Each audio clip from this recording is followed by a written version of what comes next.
The Tom Woods Show, episode 739. Prepare to set fire to the index card of allowable opinion. Your daily dose of liberty education starts here. The Tom Woods Show. Folks, one of the first things you figure out when you become a libertarian is that all the U.S. presidents your teachers told you were great were terrible. Learn the true history of the U.S. presidents and their crimes against liberty in our new course on the presidents. Check it out at freehistorycourse.com. Hello, everybody. Tom Woods here. It is the moment you've been waiting for. It's our debate on the subject of the state of Israel from a libertarian perspective. And I will point out that when I was letting people know about this and preparing them for it and tweeting it out on Twitter, I was sternly lectured. Why don't I have a debate on the creation of Germany? Or why don't I have one on the creation of England? And so on and on. Well, I think because it's kind of obvious that the creation of Israel is not that long ago. It occurred within the lifetimes of many people who are still alive today. And we were able to observe its creation with our own eyes. So this makes it a little bit easier. The consequences of the creation of Israel are in the headlines all the time. So it seems like an important issue to discuss it, also because there's a difference among libertarians on this subject, and I'm the sort of person who wants to hash out differences and see what kind of conclusions we can reach. Well, this wasn't quite enough of an explanation for the snowflakes who, honest to goodness, can't see the difference between, well, why don't I look at the creation of Zimbabwe? I don't think Zimbabwe is as much in the news as Israel is, but also, as I say, we have major libertarians disagreeing. Murray Rothbard and Walter Block take different views on the subject of the creation of Israel. So I want to hash this out and see if we can figure out who's right and who's wrong. I will link to Walter and Murray on the show notes page, tomwoods.com/739, if you'd like to read what they have to say. But I hope after hearing our debate today, you'll want to hear more about what our debaters have to say. So let me introduce them to you. And in doing so, I'll tell you a quick story about just how this got started. I got an email from Walter Block maybe a month ago or so, and it was to introduce me to the work of Rafi Farber, whom he had co-authored an article with. They wrote an article together called The Legal Status of the State of Israel, a Libertarian Approach.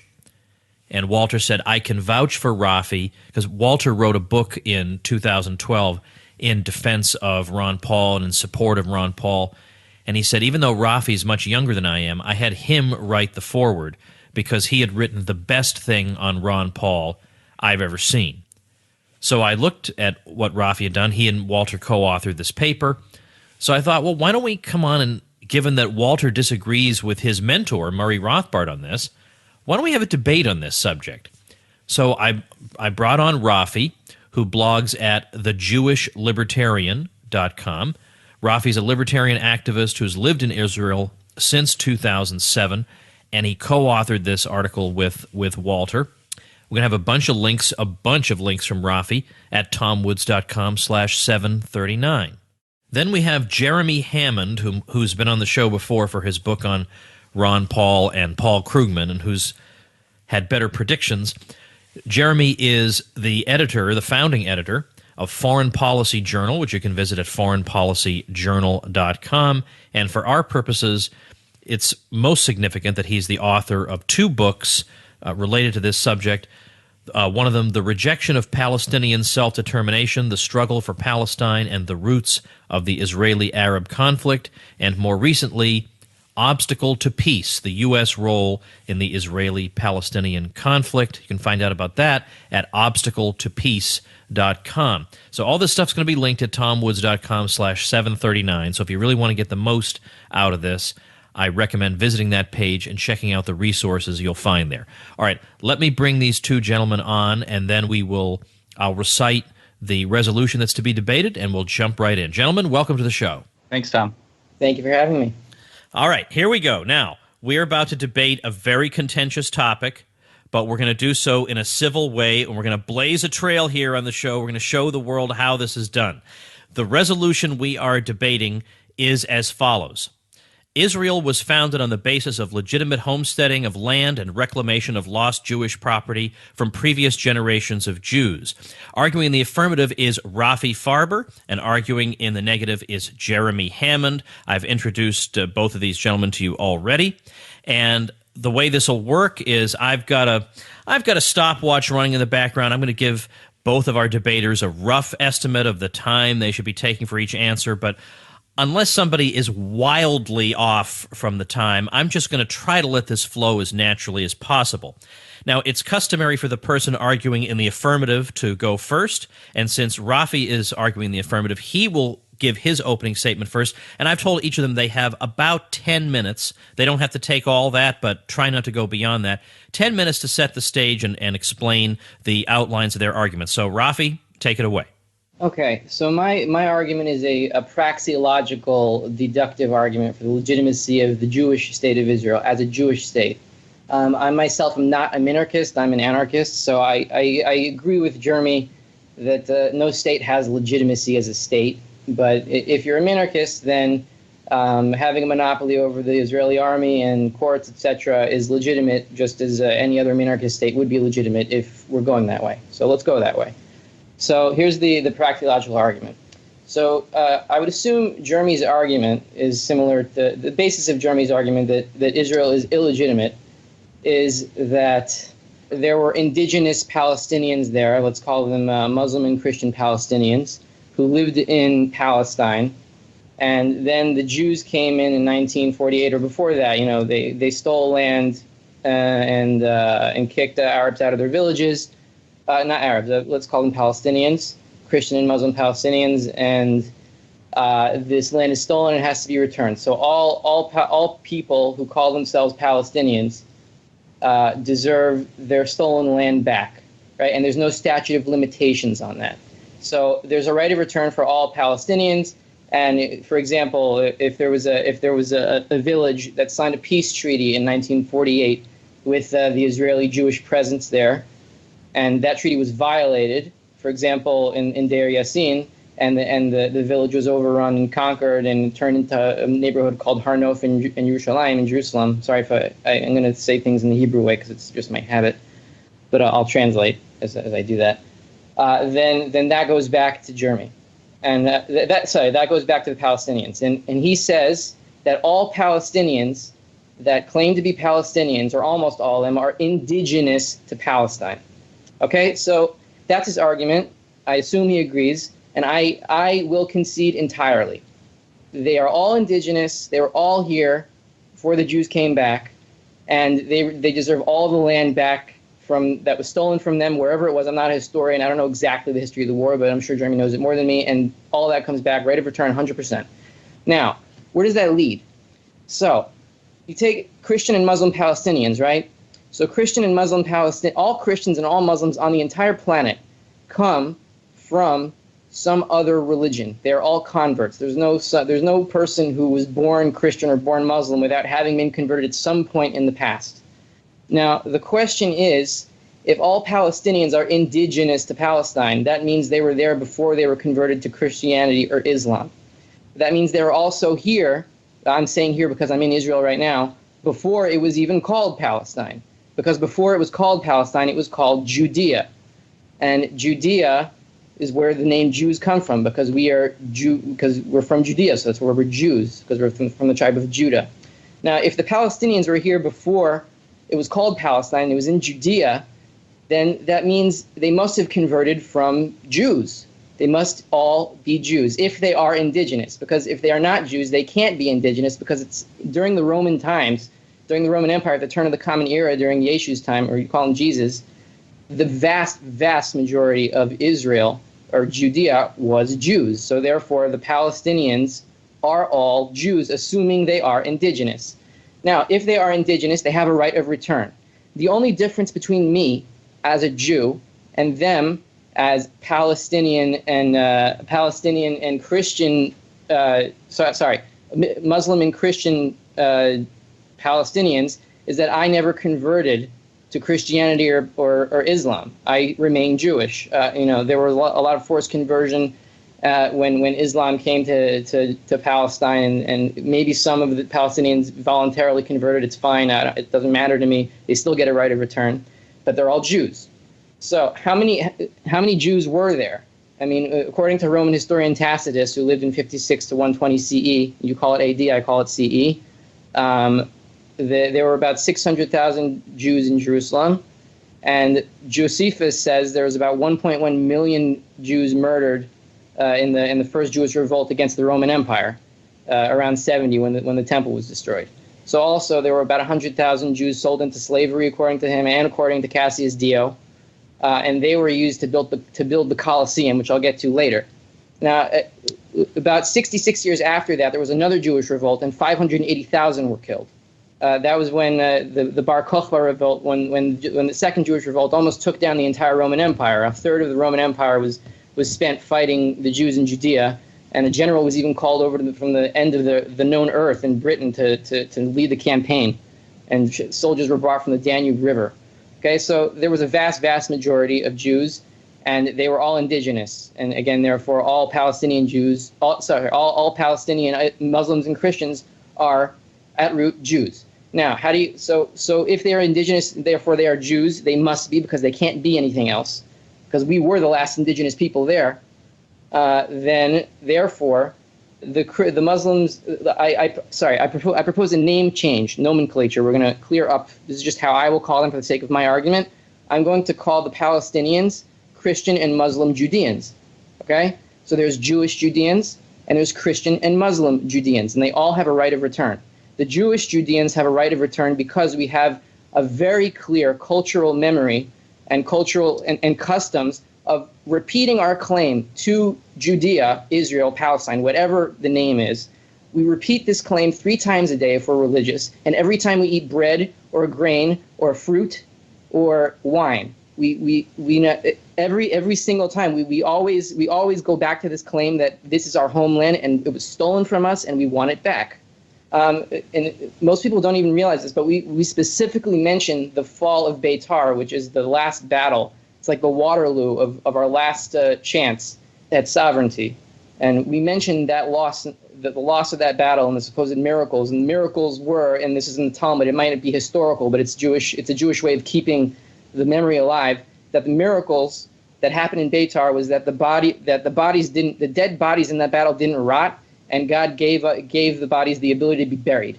And I mention that every time every grace after meals, that defeat. Okay, so that if you want any advice on how to keep sovereignty alive or a national identity, mention the last battle every time you eat, and it'll stay in your head. Okay, so what this really is, it's a Jewish civil war between Jewish Judeans and Christian and Muslim Judeans who converted out. Now, if they're not indigenous, if they're not stemming from Jews, therefore they are not indigenous, therefore they have to leave because they are on stolen land. In the 650 years that Jews were here, we homesteaded much of it, and it was stolen from us by the Roman state. Okay, so what happened in 1948? A bunch of Jordanians and Syrians and Egyptians who have nothing to do with Christian and Muslim Judeans. They're Jordanians and Syrians. Maybe some of them do, but most of them are foreigners. They're coming in and they're trying to kill the Judeans, whether it's Jewish ones or Muslim and Christian ones. And the Jewish ones, they forced them out. Okay, good. I don't want to be attacked anymore. Now, in the course of that, there were some theft, and that all should be returned. I agree. Okay. Now, let's see here. Okay, so we have the problem here that let's say the Christian or Muslim Judeans, let's say they hate the Jewish ones. Okay. Then what happens? And we ask them, okay, are you descended from Jews? And they say, no, al Yahud, I hate them. And, maybe he's scared that if he admits that he's descended from Jews, then he'll be killed by his leadership. And it sounds like I'm saying this tongue in cheek, but there's a lot of evidence for this, and I'll put the links on the website of the fact that that indigenous Palestinians, and I'm sure there are a lot of them, and Jews have genetic links. I mean, of mitochondrial DNA and Y chromosomes, and we originate from the same place because these people are Jewish and they deserve their land. But if that's true, all Jews on the planet get the right of return also. Okay? Now here's the possible arguments against this thesis. First of all, it might be that Jews in the Judean period never existed. If that's true, that's absurd because the entire Christian Bible would be based on absolutely nothing. let alone the stories of Jesus. Everybody agrees that Jews were the majority, the vast majority. And there's, Judea Capta coins, Bar Kokhba's revolt against the Roman state, and all these. The history is there. It's indisputable. Okay. The other possible argument against this is that the Jews of today are not the heirs of the Jews of yesterday, of 2,000 years ago. Maybe. Okay. Maybe I'm a Khazar. Maybe I'm just pretending to be. But here I'm offering the world right now my DNA. Test it. Compare it with people in the Khazar. This should be done by impartial biologists who have nothing to do with the Judeo-Christian tradition, maybe Koreans or Japanese or something that have nothing to do with this whole argument. And they'll test it, and we'll figure out in a private court who's the Jew and who's not. And anyone who has no Jewish links in his DNA and no land titles or anything, they have to leave. Okay, fine. But most of them are indigenous. If all of them are indigenous, that's fine too. And besides that, I already mentioned my cultural claims. The other one is what Christians use a lot, that God rejected the Jews or something, so they lose all their claims because they're no longer the chosen people. But that's not praxeologically demonstrable. You can't really use that argument. You can't prove it. Okay? So if we go into possible practical solutions to this whole conflict based on this praxeological necessity that they must be Jews, they must be originated from Jews, or they're not indigenous, therefore they're on stolen land.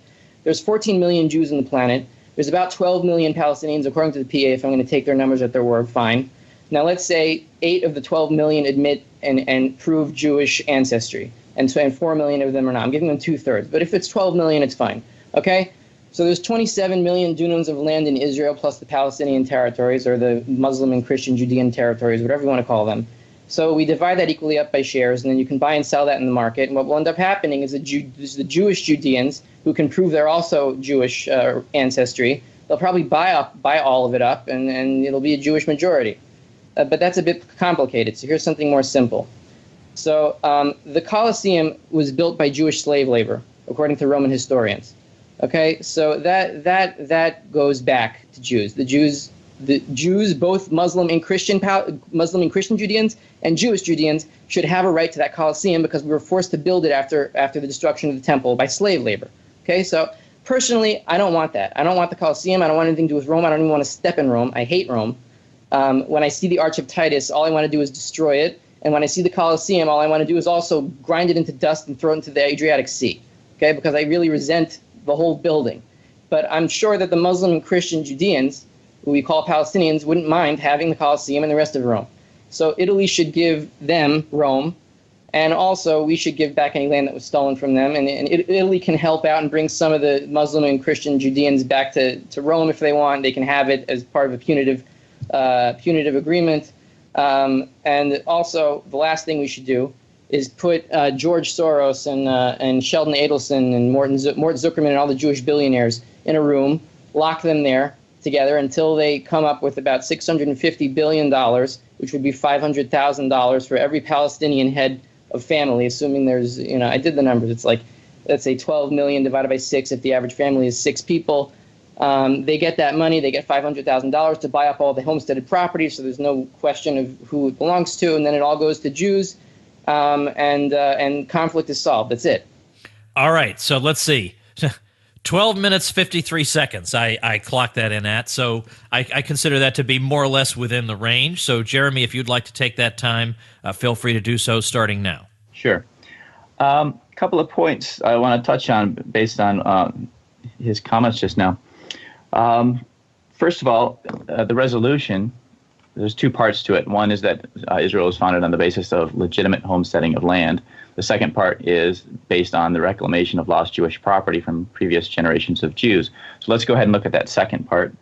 He's claiming that Jews have a right of return to Palestine, to Israel, based on a 2,000-year-old claim. And the land was stolen by the Romans, of course, and we all concede this. There's no argument there. So I would just like to look.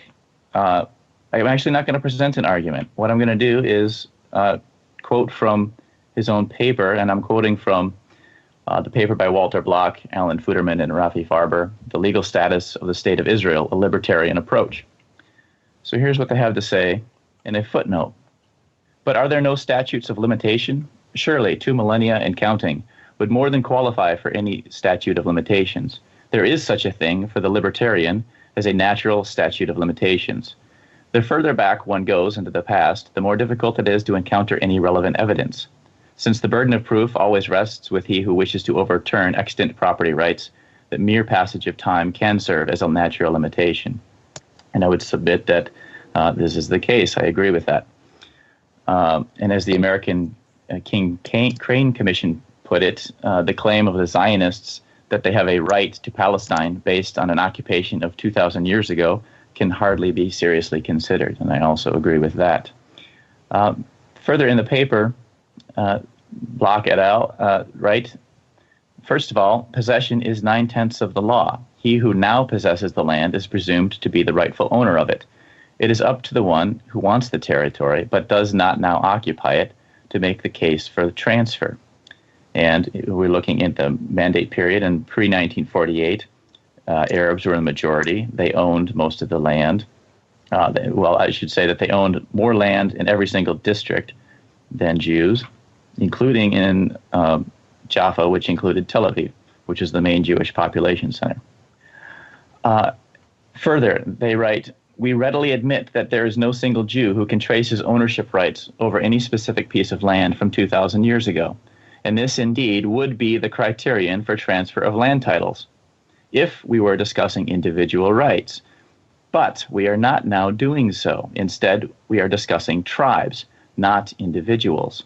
We are departing from strict libertarian principles. This is a question. Are we departing from strict libertarian principles on this point?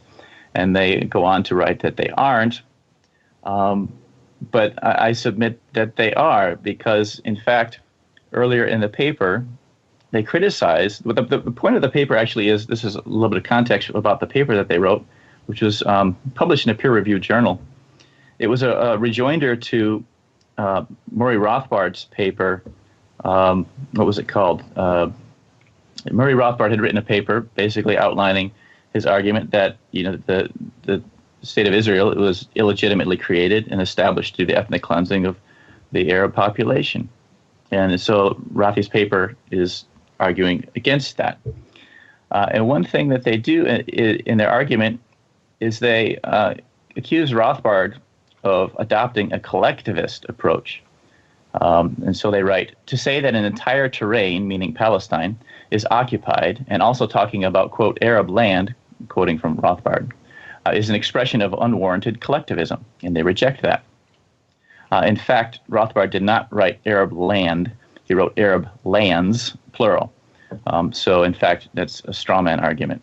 But they continue in that line of reasoning, and they write, it is difficult to see why Rothbard would prefer a collectivist national concept as justification for land ownership, such as Arab land, rather than concrete homesteading of land and purchase. Well, in fact, Rothbard doesn't apply a collectivist approach. He's Mr. Libertarian, and he's stuck to his libertarian principles. And he was referring to homesteading and land purchase. And so, based on their own concessions here, we can pretty much conclude that they claim that Jews have a right to the land based on a claim of 2,000 years ago is a departure from libertarian principles.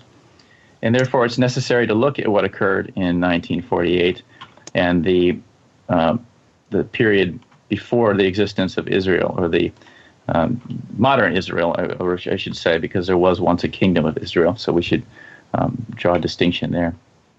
So was Israel founded on the basis of legitimate homesteading of land? Well, there was land purchases that the Zionist movement, which began in the late 1800s, and a policy of Jewish immigration to Palestine to settle Palestine with a goal of establishing there a Jewish state. And they started out by doing that. Their approach was to try to buy up as much land as they could. But by the end of the Mandate period, they had only managed to purchase about 7% of the land in Palestine. And the rest of the about 71% of the land that became Israel was conquered. And Israel was established not through legitimate homesteading of land, but through the ethnic cleansing of 700,000 Arabs from Palestine. And this is how Israel was established. Rafi mentions, he kind of identifies the root problem of the conflict as inherent Arab hatred of Jews. In fact, they write in their paper that this is the root problem. The real cause of conflict, they say, Arab leadership opposition shared by much of the Arab population to any Jewish presence in the land, with or without a state. And they go on in this line of reasoning. They cite, for example, the Hebrew massacre, the massacre in Hebron of 1921, massacre of Jews by Arabs. Also earlier than that, in April 1920. And they quote here from a source, savage attacks were made by Arab rioters in Jerusalem on Jewish lives and property. 5 Jews were killed and 211 injured. 1st May 1921, Arabs of Jaffa murderously attacked Jewish inhabitants of the town, and Arab raids were made of 5 Jewish rural settlements. The disorders were suppressed by the police and military forces. 47 Jews were killed and 146 wounded, mostly by Arabs. And 48 Arabs were killed and 73 wounded, mostly by police and military action. So there were these earlier events, 1920, 1921, 1929, of Arab attacks on Jews. And this they cite as proof that, Arabs just didn't like Jews, hated them, and didn't want them living in Palestine at all. Now, their source for that is page 17 of the Survey of Palestine. So we can turn to page 17 of the Survey of Palestine, which was prepared for the Anglo-American Committee of Inquiry of 1946. And we turn right to that page, and they actually list the reasons for those outbreaks. So, for example, for 1920, the reasons for those outbreaks were as follows. It was reported by a military commission of inquiry that the reasons for this trouble were Arab disappointment at the non-fulfillment of the promises of independence which they claimed had been given to them during the war. And, of course, this is a partly British commission, so they say claimed promises. They were promised their independence. They're not claiming that. That was the fact. And it's the second part of this. Arab belief that the Balfour Declaration implied a denial of the right of self-determination, and their fear that the establishment of a national home would mean a great increase in Jewish immigration and would lead to their economic and political subjection to the Jews. So it wasn't an inherent hatred of Jews. It was their fears that what the Zionist project was attempting to accomplish, which was a Jewish state, would disenfranchise them, would prejudice their rights, and would result in their displacement. And of course, this was not just merely perception. It was an accurate perception, because this is indeed what the Zionists sought to accomplish. With the help of the West, the British and the U.S., chiefly with the help of the British, and we can look at that a bit later as well. So turning to the 1921 riots, a commission of inquiry headed by Chief Justice Sir Thomas Haycraft, the Haycraft Commission, reported in October 1921. They maintained that the root of the trouble lay in Arab fear of the consequences of a steady increase in Jewish immigration. The Arabs regarded Jewish immigration not only as an ultimate means of Arab political and economic subjection, but also as an immediate cause of Arab unemployment. The commission found that the Arabs were aware that Jewish predominance was envisaged not only by extremists, but also by the responsible representatives of Zionism. And this project was, of course, supported by the British.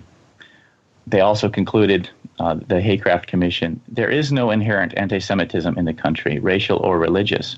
We are credibly assured by educated Arabs that they would welcome the arrival of well-to-do and able Jews who could help to develop the country to their advantage of all sections of the community. And in fact, there was cooperation in a number of the settlements. And the Haycraft Commission also cites an example of how the Jewish National Fund and the Jewish Agency, which were agencies of the Zionist organizations, they talked about the difference between Zionist settlements and non-Zionist settlements. And so the Haycraft Commission, again quoting, they write, the Zionist Commission put strong pressure upon a large Jewish landowner of Rishon LeZion to employ Jewish labor in place of the Arabs who had been employed on his farm since he was a boy. The farmer, we were told, yielded to this pressure with reluctance, firstly, because the substitution of Jewish for Arab labor would alienate the Arabs, secondly, because the pay demanded by the Jewish laborers and the short hours during which they would consent to work would make it impossible for him to run his farm at a profit. And the commission also asked the chairman of the Zionist Commission, his views of the situation. And they write, quote, "He was perfectly frank in expressing his view of the Zionist ideal. In his opinion, there can only be one national home in Palestine, and that a Jewish one, and no equality in the partnership between Jews and Arabs, but a Jewish predominance as soon as the numbers of that race are sufficiently increased." For the 1929 massacres, the report of the Commission on the Palestine Disturbances of August 1929, otherwise known as the Shaw Commission, concluded, "In less than 10 years, 3 serious attacks have been made by Arabs on Jews. For 80 years before the first of these attacks, there was no recorded instance of any similar incidents. It is obvious, then, that the relations between the two races during the past decade must have differed in some material respect from those which previously obtained. Of this, we found ample evidence. The reports of the military court and the local commission, which in 1920 and 1921, respectively, inquired into the disturbances of those years, drew attention to the change in the attitude of the Arab population towards the Jews in Palestine. This was borne out by the evidence tendered during our inquiry, when representatives of all parties told us that before the war, the Jews and Arabs lived side by side, if not in amity, at least with tolerance, a quality which today is almost unknown in Palestine." In fact, the Constitution of the Jewish Agency for Palestine, signed in Zurich on August 14, 1920, stated as follows: "Land is to be acquired as Jewish property, and subject to the provisions of Article 10 of this agreement, the title to the lands acquired is to be taken in the name of the Jewish National Fund, or the JNF, to the end that the same shall be held as the inalienable property of the Jewish people. The agency shall promote agricultural colonization based on Jewish labor, and in all works or undertakings carried out or furthered by the agency, it shall be deemed to be a matter of principle that Jewish labor shall be employed." Jeremy, I would start wrapping up at this point, please.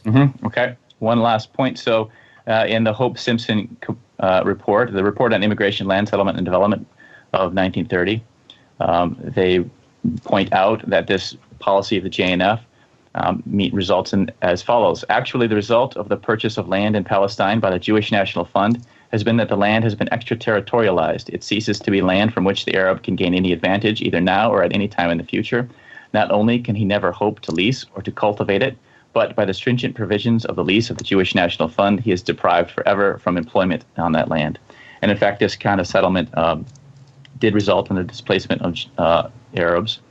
And there were another body of settlements was the Palestine Jewish Colonization Association, and the Hope Simpson report also pointed out that in the PICA colonies, there was cooperation, and Arabs were allowed to remain and were employed on the land, and there was a difference in relations between Arabs and Jews in the PICA colonies and Arabs and Jews in the JNF colonies. And so the point being that the idea that the root problem was just inherent hatred of Jews is false. It was resentment towards the Zionist project and the goal of establishing a Jewish state at the cost of infringing on their rights.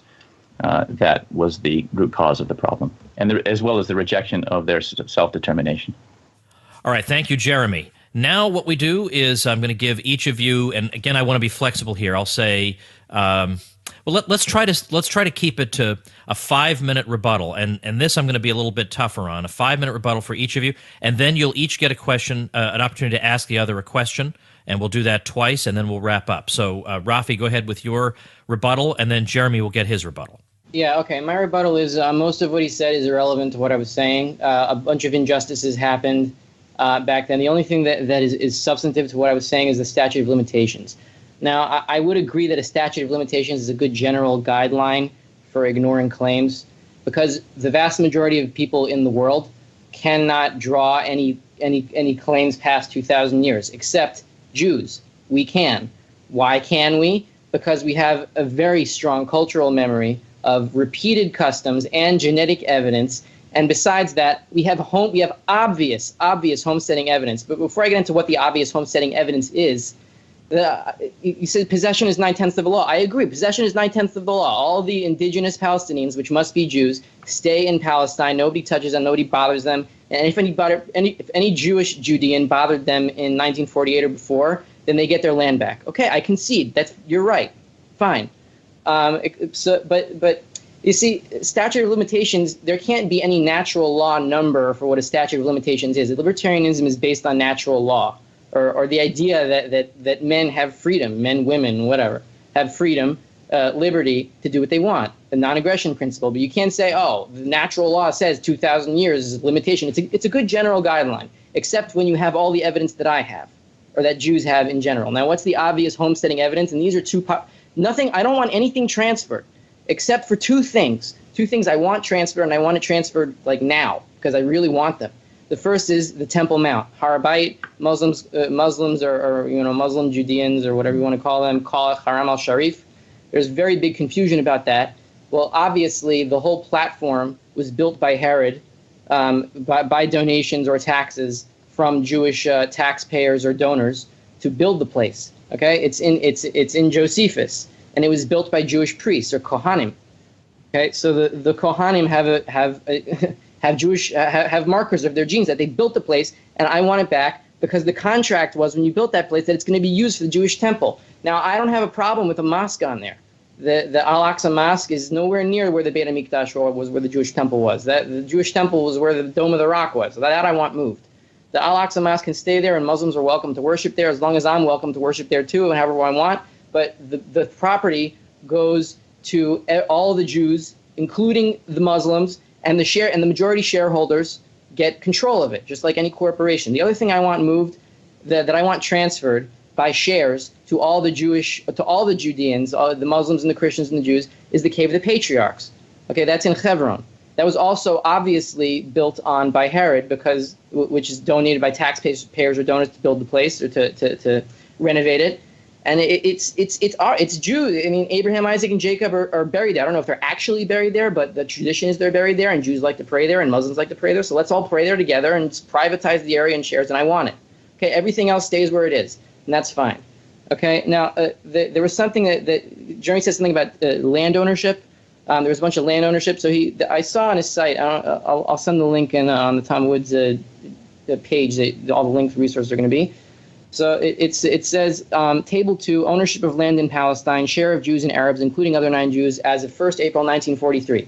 Now, there's these categories here. I'll put the picture on the website.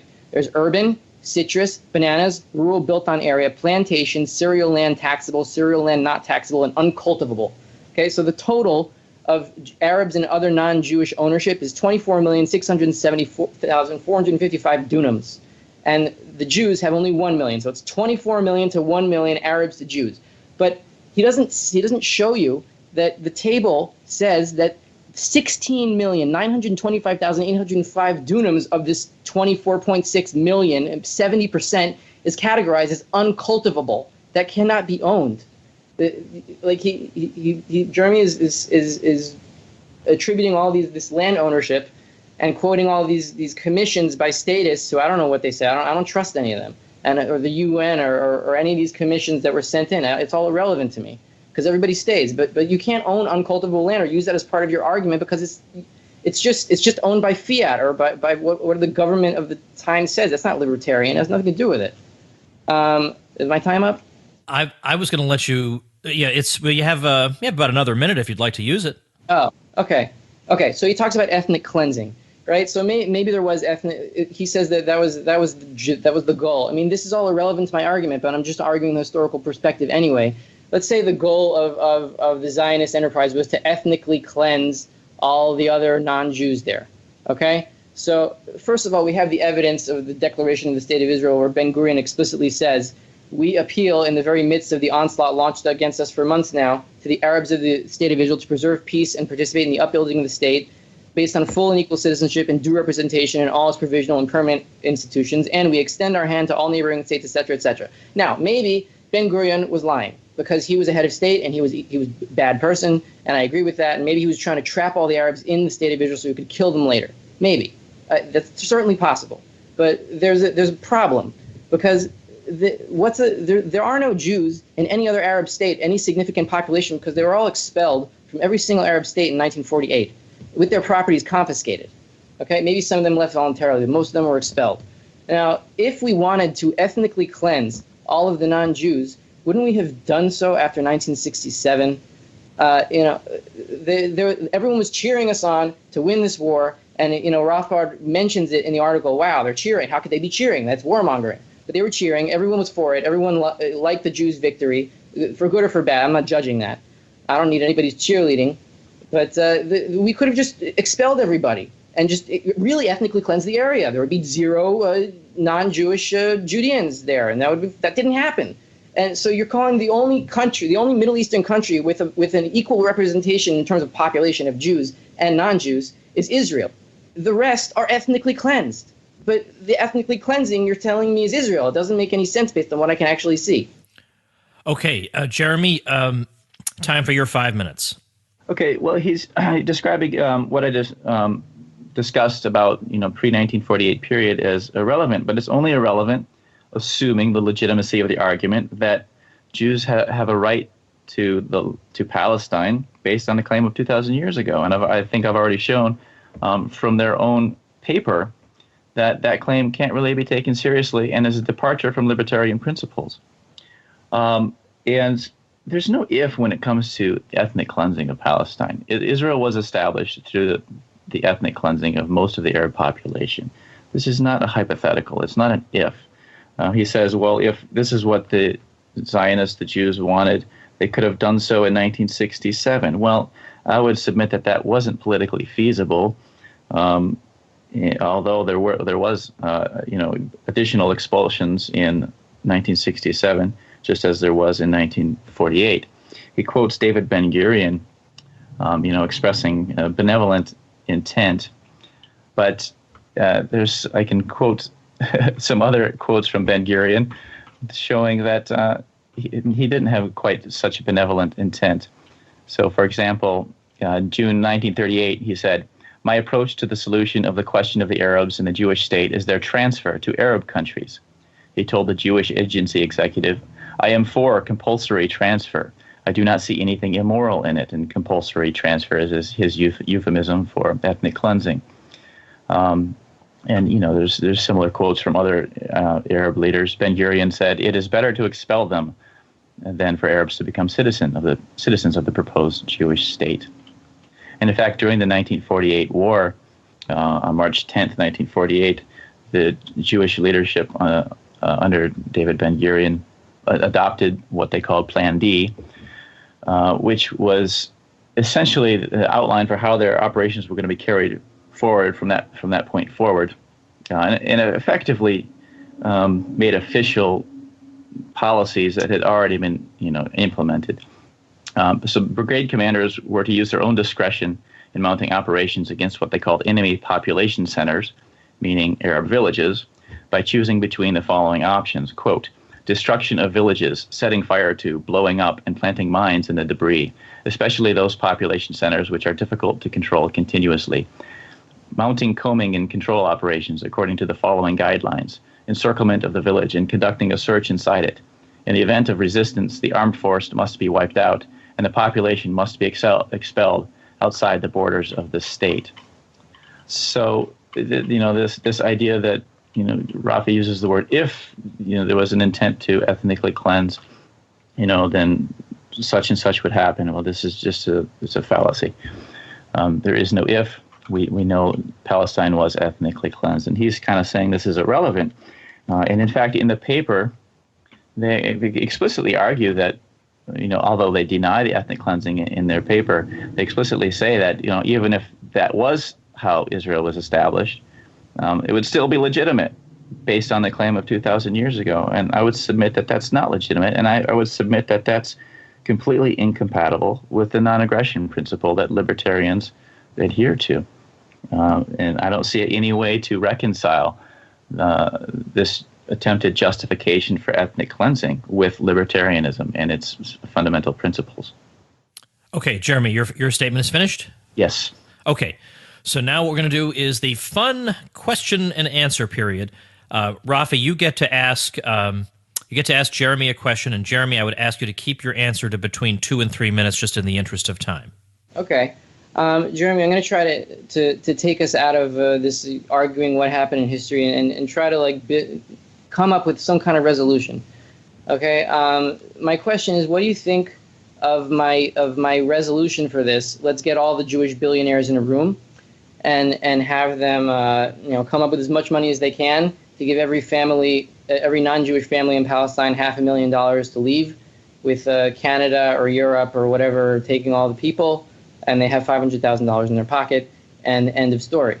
There's already polls that were done, in the 2005, 2006 in An-Najaf University in Shechem, I think, or you call it Nablus, in Bir Zayt, or was that Bir Zayt in Shechem, or one of them in Gaza, that most of the non-Jewish Palestinians want to leave. So if they want to leave, can we pay them to get out and end the conflict? What do you think of that? Is that okay? Sure, if that's what they would like to do. However, on the other hand, those Palestinians that would wish to exercise their right to return from to their homeland ought to be able to do that. Yes, so of course, I agree. Okay. All right, well, that was a quick one. Jeremy, now you can ask Rafi a question. Sure.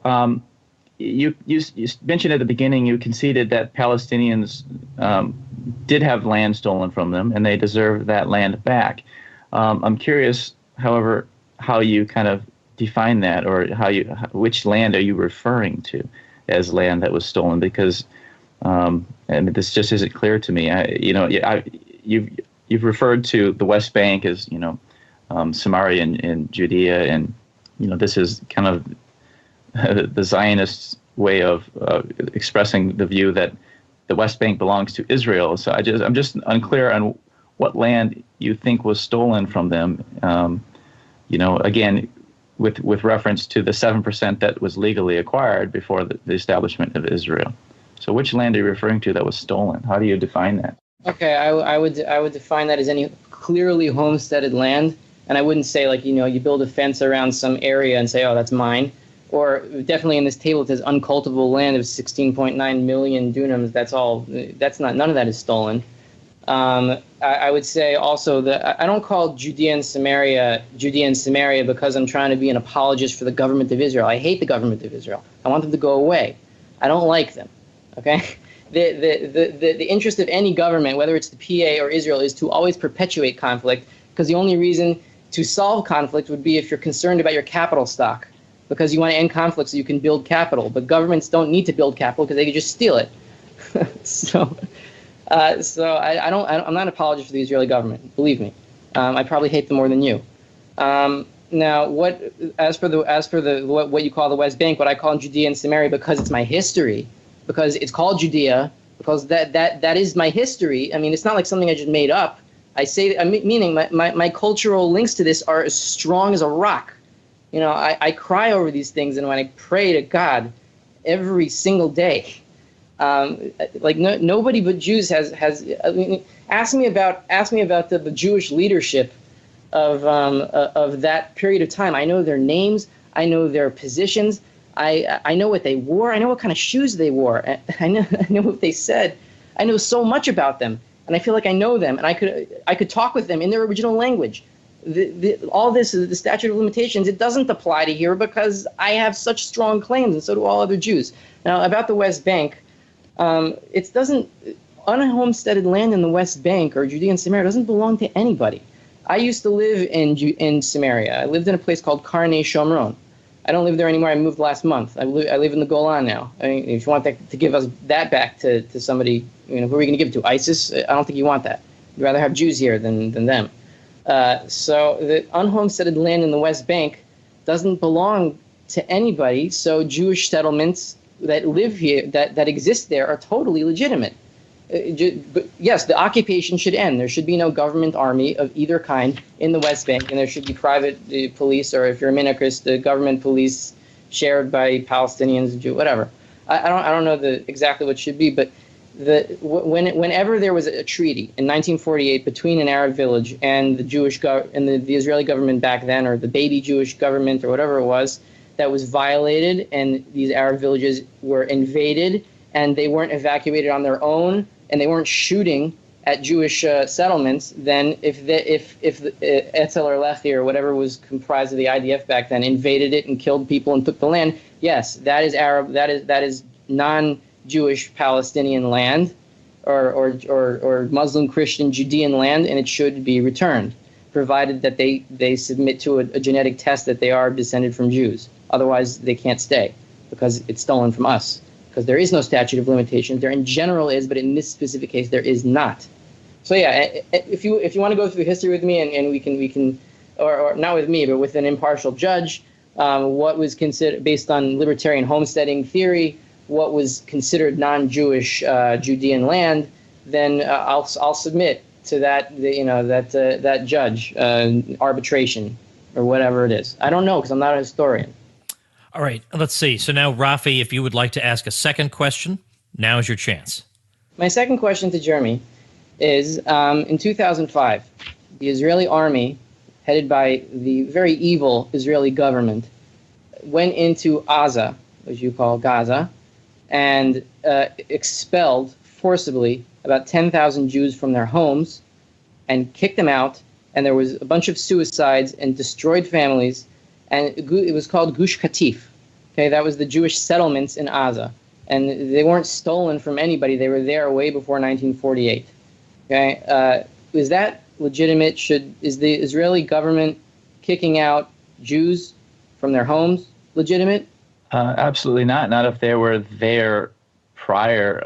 If that was their home. However, settlements established in violation of international law by the state of Israel are illegitimate, they're illegal, and these actions, are immoral. What makes them illegal? Just because an international body says it? Who cares what status body says? Aren't we talking about homesteading? Sure, let's talk about homesteading. I mean, so here's Israeli Defense Minister Moshe Dayan in 1969. We came to this country, which was already populated by Arabs, and we are establishing a Hebrew, that is a Jewish state here. In considerable areas of the country, we bought land from the Arabs, and he's talking about that 7%. Jewish villages were built in the place of Arab villages. You do not even know the names of these Arab villages, and I do not blame you, because these geography books no longer exist. Not only do the books not exist, the Arab villages are not there either. Nahalal arose in the place of Mahalal, and I don't know the pronunciation on this, but I'm just giving my best stab. Givat in the place of Jipta, Sarid in the place of Hanifs, and Kefar Yehoshua in the place of Tel Shaman. There is not one place built in this country that did not have a former Arab population. So we can talk about homesteading, and I would say that this land that was homesteaded by Arabs was stolen from them through ethnic cleansing of 700,000 from their land. Okay, I'm willing to go through it case-by-case basis on a neutral judiciary to decide which ones are which. You're obviously the maximalist in terms of the ethnic cleansing, and I'm a minimalist. I'm not a historian. I don't know exactly what happened, but let's give it to a third party, and they'll decide. All right, Jeremy, do you have a second question that you'd like to ask? I don't. Okay, so in that case, Rafi, would you like to begin with the closing statements? I'm going to close my statement with a little bit of hope, hopefully. That I'm an anarcho-libertarian, and I said before that having states decide what the peace process should be is probably the worst idea for ending a conflict. The conflict must be ended in the private sector, unless there's a special case of a government run by some kind of Ron Paul figure that really doesn't want any power. But that's almost impossible. Okay, so I'm going to close with a story that happened to me when I was on Har HaBayit a few months ago. Now, Har HaBayit is the Temple Mount, or Haram al-Sharif, which is the holiest spot in the world to me as a Jew. And I want to tell you something a little bit shocking. Now, I used to go to Har HaBayit with a man named Moshe Feiglin, who's an Israeli politician, who I see as the Ron Paul of Israel, because he believes in ending the conflict by paying off whatever it is, $100,000, $200,000, $300,000 to each non-Jewish Judean family in the territory, just buying their property and restitution to all the people who have claims. I don't know if he goes that far, but that's how far I go. And I spent an hour with him driving to Har HaBayit every month because he would go up with me. I would go up with him, really. And I would teach him a praxeology in Austrian economics and money supply and monetary policy. Okay? The last time I was on Har HaBayit with him, I was wearing my Murray Rothbard T-shirt, Enemy of the State, which I'm wearing right now, actually, because in case there was video, I wanted to show it. On Har HaBayit, I'm one of the only, maybe about 5 or 6 religious Jews on the planet who will go up all the way to the middle of the Holy of Holies of the Dome of the Rock. I'm not talking about Al-Aqsa. Al-Aqsa is irrelevant to this. I'm talking about the Dome of the Rock, which is not a mosque, and the Muslims do not pray towards it. They pray away from it. It's not really that holy to them, maybe a little bit. So I go up all the way there, which is totally forbidden religiously to me, because I am not a priest, and even if I was a priest, I'm ritually impure, and the fire and brimstone punishments are totally scary, and, if you're a religious Jew. The reason I go there is because there is a little bit of a legitimacy in terms of Jewish religiousness that I can go because I'm demonstrating my ownership of the place by walking there. And I believe I own it because it is homesteaded by my ancestors. I am one of only 5 or 6 maybe religious Jews that go up there together with Moshe Feiglin. I haven't gone there because he's been banned from the Temple Mount by Benjamin Netanyahu for being but all I really wanted to do there was just to pray. I just wanted to have a religious experience, and I didn't want since I'm one of the 5 Jews who was crazy enough to go up all the way to the middle. You could think of it as I want to spark conflict and I want to kill all the Arabs. It has nothing to do with it. I just want to pray. And that's what most Jews want to do. Now, when I was there, I was getting rocks thrown at me. There were bombs going off in Al-Aqsa Mosque with the doors closed. I don't know why they were throwing bombs when the doors were barricaded by the Israeli police. I just wanted to walk around, and I wanted to bow down. I can't even bow down because the Israeli police won't let me, or they'll put me in prison. And when I was there was this little girl who was screaming at me, and I was holding my girls in both arms. I was a 3-year-old girl and a 1-year-old girl at the time. I was holding them, and they were scared. And this little girl, this 8-year-old girl, was screaming at me, "Al Yahud, Klabna, Jews are dogs, get out of here," etc. And I looked at her, and tears started coming out of my face, not because I was scared of her, because the police were surrounding me on both sides to protect me from the rocks that were being thrown.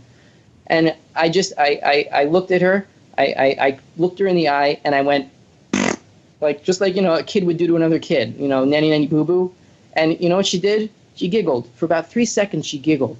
And it broke my heart, because I don't want I just want peace. And you should just have faith that there is hope, because one of the only 5 Jews on the planet who will go that far into the very center of the conflict is wearing a Rothbard T-shirt, and he's an anarcho-capitalist, and he spends hours talking to someone named Moshe Feiglin, who's running for prime minister of Israel in the Zehut party, a new party he's formed after he was kicked out of Likud for being too extreme, quote unquote.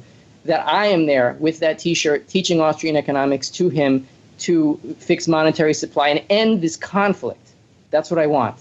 My request to you, Tom, is as a Catholic libertarian, I just want to send this out to all Catholic libertarians and Catholics who are maybe not libertarians, but one thing I do want from Catholics, and it would really warm my heart, is the Vatican City. I don't lay any claims to it. I don't want it. Even if I had a claim to it, I don't want it. But what I do want is the Jewish manuscripts that are there, or the commentaries on the Talmud that I've never seen before, that we're not even allowed to see, that were stolen from us. They have nothing to do with the Palestinians because this happened during the Middle Ages. I want those back.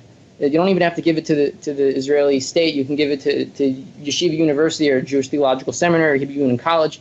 I really, really want those back because I want to see what they say, and I would appreciate a petition to the Pope to get them back. Thanks. Okay, well, thank you very much, Rafi. Jeremy, your turn to make your closing statement. Sure. Again, I would just sum up by pointing out that the argument that Jews have a right to Palestine based on a claim of 2,000 years fails even on their own terms.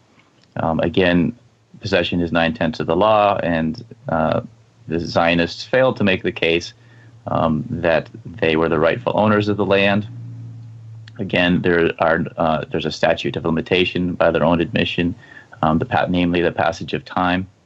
And again, they write that we readily admit that there is no single Jew who can trace his own ownership rights over any specific piece of land from 2,000 years ago, which, if we were to theoretically say that there was a theoretical right of ownership based on this claim of 2,000 years, that would be the criteria by their own admission. That criteria isn't so in this case. So that claim, as just can't be taken seriously, even on their own terms. Secondly, the idea that there was no injustice to Arabs from them being kicked out of their homes, based, even if we assume that claim was legitimate, the idea that would not be unjust for Jews to come in and kick out Arabs from their homes. The idea that that's not an injustice to Arabs. Arabs weren't responsible for what happened 2,000 years ago. It wasn't the Arabs who stole the land. It was as Rafi said, it was the Romans. This also the point can be made that Israel was kind of established in the wake of the Holocaust, and Western countries didn't want to accept Jewish immigrants or Jewish refugees into through their borders. And this is one of the reasons that Western countries supported the Zionist project. They figured, well, they can all just go to Palestine. And the Arabs of Palestine were essentially made to pay the penalty for European crimes against European Jews. And the idea that there's no injustice here is ludicrous. And finally, with the way that the means by which Israel was established, there was no legitimate political process. The idea that there's a myth that Resolution 181, the Petition Plan Resolution, partitioned Palestine or created Israel, or otherwise conferred legitimacy to the Zionist unilateral declaration of statehood on May 14th, 1948. That's a myth. It did neither. And the actual means by which Israel came into existence was the ethnic cleansing of most of the Arab population. And I would submit that this is completely incompatible with libertarian principles, and namely the principle of non-aggression. All right, and with that, we will declare this discussion concluded. I want to thank both of these gentlemen for being here, Rafi and Jeremy alike. You can find out more about both of them and their work and links that they both think you'll find interesting over at the show notes page for this episode. This is episode 739. So the page is tomwoods.com/739. Thank you, gentlemen, very much. It's been extremely enlightening, and I know we're going to get a lot of great feedback from this, and you're probably going to get some correspondence from people who were interested in what you had to say. Thanks so much for your time today. Very much appreciated. Thanks for having me, Tom. I'm so honored to be on your show. I'm a big fan for so long, really. Thanks to you both. All right, that's going to do it for us for today. I release an informative libertarian episode every single weekday. So you'll want to check that out at tomwoods.com. You can get the list of episodes on a single page by visiting tomwoods.com/episodes, and it's like a Lay's potato chip. I dare you to listen to just one. So check that out, tomwoods.com/episodes. Next week, David Stockman comes back to the show, Director of the Office of Management and Budget under Ronald Reagan, to talk about what's going on these days. Lots of great stuff coming up next week. I told you a little bit about that a few days ago, so it's a great week coming up. Great time to jump on board the Tom Woods Show over at tomwoods.com. Thanks for listening. Become a smarter libertarian in just 30 minutes a day. Visit tomwoods.com to subscribe to the show for free, and we'll see you next time.